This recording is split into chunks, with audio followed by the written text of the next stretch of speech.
La pluie tombait en rideaux lourds ce soir-là, couvrant la petite maison isolée de New Chapel Hill, Texas. Sous ce déluge, une silhouette seule se tenait dans le jardin, tremblante, les mains crispées sur une pierre rugueuse.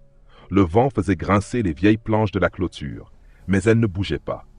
Puis, sans avertissement, le silence fut brisé par un cri étouffé, un son à la fois déchirant et étrange. Un bruit sourd, un choc contre la terre humide, suivi d'un murmure inhumain. Ce soir du 9 mai 2003, la vie de Diana Laney allait basculer à jamais, et avec elle, celle de ses enfants.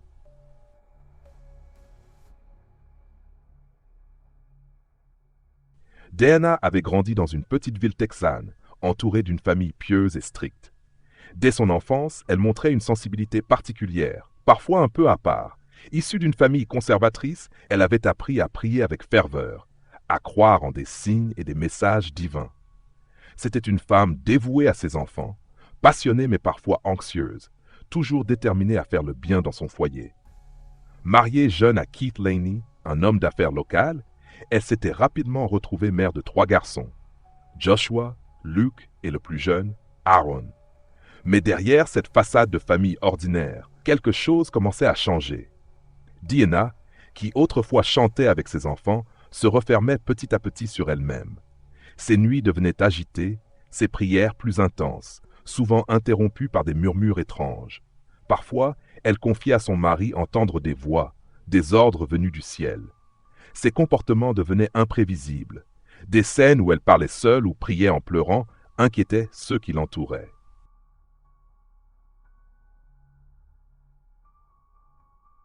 Les semaines qui suivirent l'arrivée du printemps de l'année 2003 furent marquées par un glissement progressif vers le trouble. Diana Laney n'était plus la mère chaleureuse qu'elle avait été, mais une femme en proie à une tempête intérieure dont personne ne semblait encore mesurer l'ampleur. La maison familiale, située au cœur de New Chapel Hill, paraissait calme, presque paisible vue de l'extérieur. Pourtant, à l'intérieur, les murs semblaient garder le poids d'une atmosphère de plus en plus lourde, chargée d'une tension invisible. Le mari, Keith, tentait de garder l'équilibre. Il remarquait les absences de Dina, ces moments où elle disparaissait dans une autre pièce, le regard perdu, le souffle court. Il voyait aussi son agitation croissante, prières prolongées, incantations répétées, des dessins de symboles religieux griffonnés sur des carnets. Joshua et Luke, les 2 aînés, étaient encore petits, 8 et 6 ans. Mais même eux commençaient à sentir que quelque chose clochait. Ils se plaignaient parfois de cauchemars, de la voix de leur mère qui les appelait dans la nuit et de ses yeux qui semblaient brûler d'une lumière étrange. Keith, inquiet, chercha de l'aide auprès de médecins et de thérapeutes, mais Diana refusait obstinément toute consultation. « Ce n'est pas la maladie, c'est un message », répétait-elle. « Dieu me parle, il m'a donné une mission. » Le comportement de Dina devint de plus en plus erratique. Elle commença à s'isoler, à cesser presque totalement de parler à son mari. Elle nourrissait ses enfants, mais souvent d'un geste absent, comme si elle ne comprenait plus vraiment ce qu'elle faisait. Un soir, Keith la surprit en train de tenir un discours enflammé, seul dans le salon, parlant à une présence invisible, à voix basse, mais ferme. Ils doivent partir. Je dois les sauver. Ce fut le premier vrai signe pour lui que quelque chose de terrible se tramait. La tension atteignit son paroxysme les jours précédant le 9 mai. Diana dormait de moins en moins, semblait en proie à des visions. Elle refusait toute nourriture autre que de l'eau, répétant qu'elle devait se purifier. Keith essaya de convaincre sa femme de consulter un psychiatre, de se faire aider. Mais elle lui répondit avec une détermination glaciale. « Tu ne comprends pas. Si je n'accomplis pas cette mission, c'est le mal qui gagnera. » Les enfants, quant à eux, semblaient presque effrayés par leur mère. Ils la cherchaient dans la maison, souvent sans succès. Parfois, ils la voyaient immobile dans le jardin, les mains levées vers le ciel, comme en transe.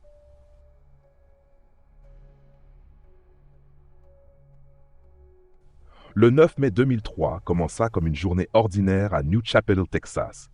Le ciel était gris, chargé de nuages lourds, comme pour annoncer la tempête à venir. Mais personne, pas même Keith Laney, n'aurait pu imaginer ce qui allait se produire avant la tombée de la nuit.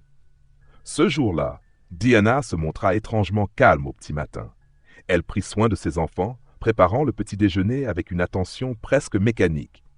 Joshua et Luke jouaient dans le salon, insouciants, pendant que le bébé Aaron dormait dans son berceau. Mais derrière cette tranquillité apparente, une tension invisible semblait s'accumuler.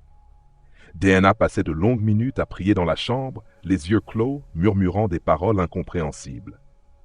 Keith essayait de garder le dialogue, mais elle restait fermée, distante. L'après-midi se déroula dans une atmosphère lourde, presque oppressante. Deanna quitta la maison à plusieurs reprises, se rendant dans le jardin où elle ramassait de grosses pierres, comme si elle se préparait à un acte qu'elle ne voulait pas dévoiler. Joshua et Luke regardaient leur mère avec une inquiétude croissante. Ils la questionnaient timidement, mais elle répondait par des phrases courtes, parfois incohérentes, évoquant des voix et des ordres venant de Dieu. Keith, sentant l'urgence, appela plusieurs fois des proches et des services de santé mentale, mais sans succès immédiat. Aux premières heures de la nuit, la maison s'enveloppa d'un silence troublant. Deanna revint au jardin, portant une lourde pierre dans ses mains. Ses yeux, d'habitude doux, brûlaient d'une intensité glaciale. Un bruit sourd retentit dans le noir, suivi d'un silence angoissant, puis un cri étouffé que seul Keith entendit. Dans la pénombre, la scène se déroulait comme un cauchemar éveillé. Deanna frappait violemment ses deux fils aînés, Joshua et Luke, avec les pierres qu'elle avait ramassées. Aaron, le bébé, pleurait, seul dans la maison, indemne. Le lendemain matin, les secours furent appelés par un voisin inquiet qui avait entendu des bruits étranges. Lorsque la police arriva, la scène qui s'offrait à eux était terrible. Joshua et Luke gisaient sans vie dans le jardin, tandis que Deanna, hagarde, répétait d'une voix brisée « Dieu me l'a ordonné. Je devais les sauver. » Keith, sous le choc, tentait de comprendre. Comment une femme aimante avait-elle pu basculer ainsi?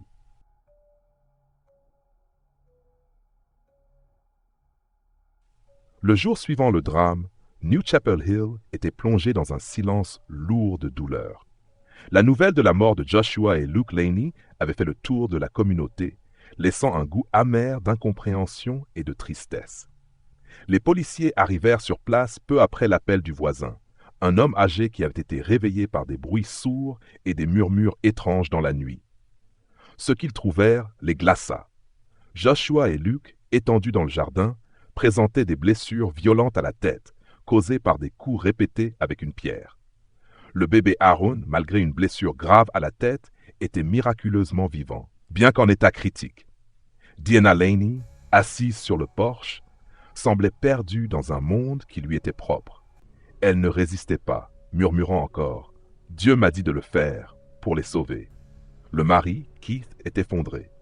Pour lui, sa femme avait basculé dans une folie qu'il n'avait pas su prévenir.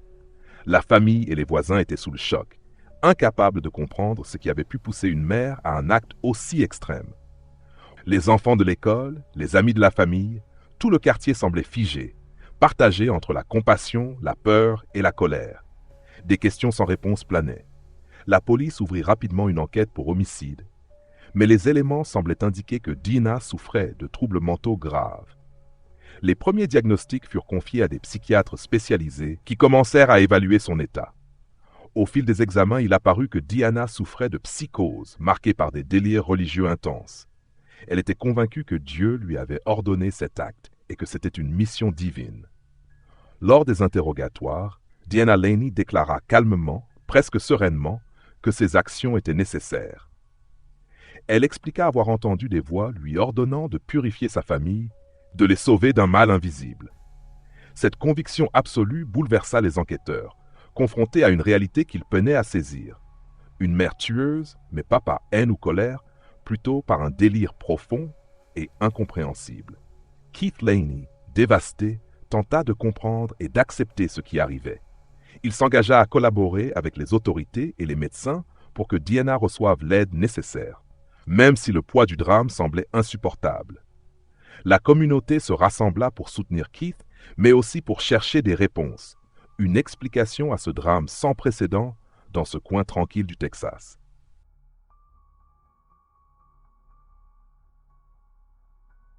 Le procès débuta plusieurs mois après l'arrestation, en début d'année 2004, dans le tribunal de Tyler, Texas.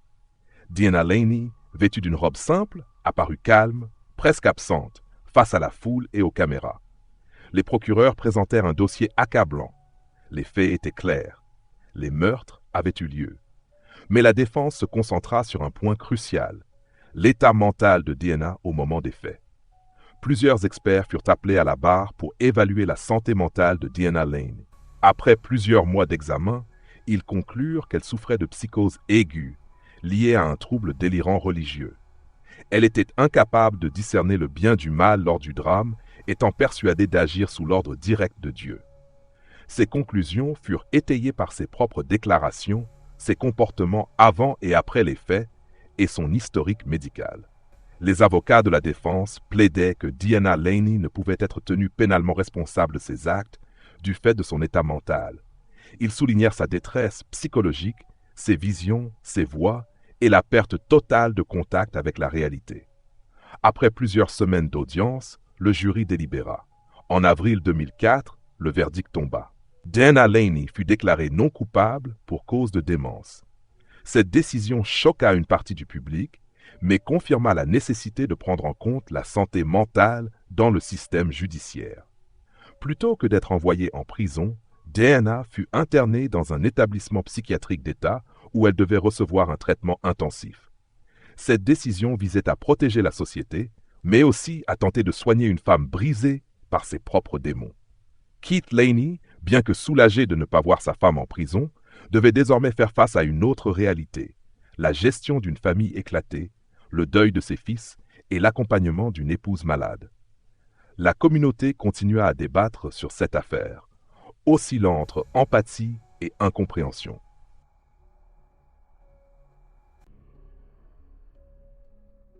Après son verdict, Deanna Laney fut transférée dans un établissement psychiatrique situé près de Huntsville, Texas. Son internement fut strictement encadré, avec un suivi médical intensif. Dès son arrivée, Deanna fut placée sous observation constante. Les médecins mirent en place un traitement à base d'antipsychotiques et de thérapie comportementale pour stabiliser son état mental. Les premiers mois furent marqués par des fluctuations dans son comportement, avec des phases de lucidité entrecoupées de rechutes délirantes.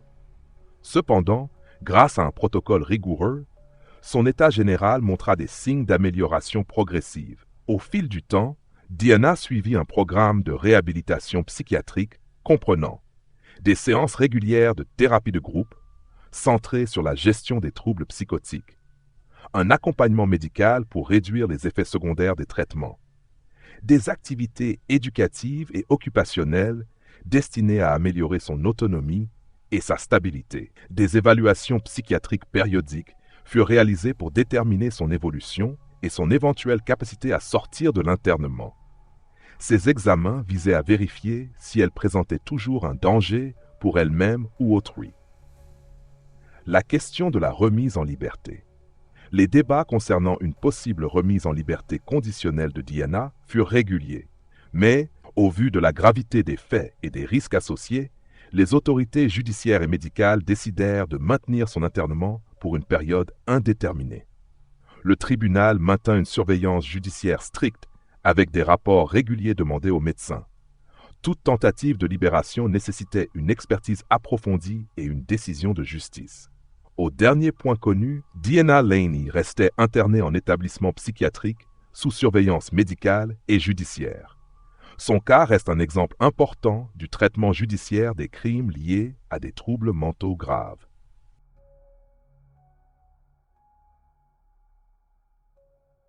L'affaire Deanna Laney reste un exemple marquant de la complexité des crimes commis sous l'emprise de troubles mentaux graves, mêlant tragédie familiale et questionnement judiciaire. Keith Laney, après la perte dévastatrice de ses deux fils aînés et l'internement de son épouse, a tenté de reconstruire sa vie autour de son plus jeune enfant, Aaron. Le bébé, gravement blessé lors de la nuit fatidique, a survécu grâce à des soins intensifs et une prise en charge médicale rapide. Il a grandi loin des projecteurs, dans un environnement protégé, mais les cicatrices de son histoire familiale restent profondes. Peu d'informations publiques ont filtré concernant la vie personnelle de Keith après le drame. On sait toutefois qu'il a déménagé et mené une vie plus discrète, loin de la ville où s'est déroulé le drame. Aaron, qui avait survécu à ses blessures, a bénéficié d'un suivi médical et psychologique essentiel pour son développement. Aucune information publique récente ne permet de connaître son état actuel ou ses choix de vie, les autorités et la famille ayant protégé son intimité.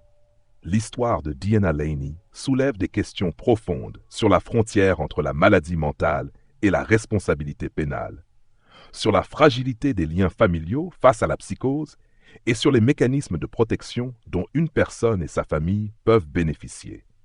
Elle rappelle aussi combien il est crucial d'avoir une vigilance accrue face aux signaux précurseurs, aux comportements inquiétants pour prévenir des drames qui bouleversent à jamais des vies.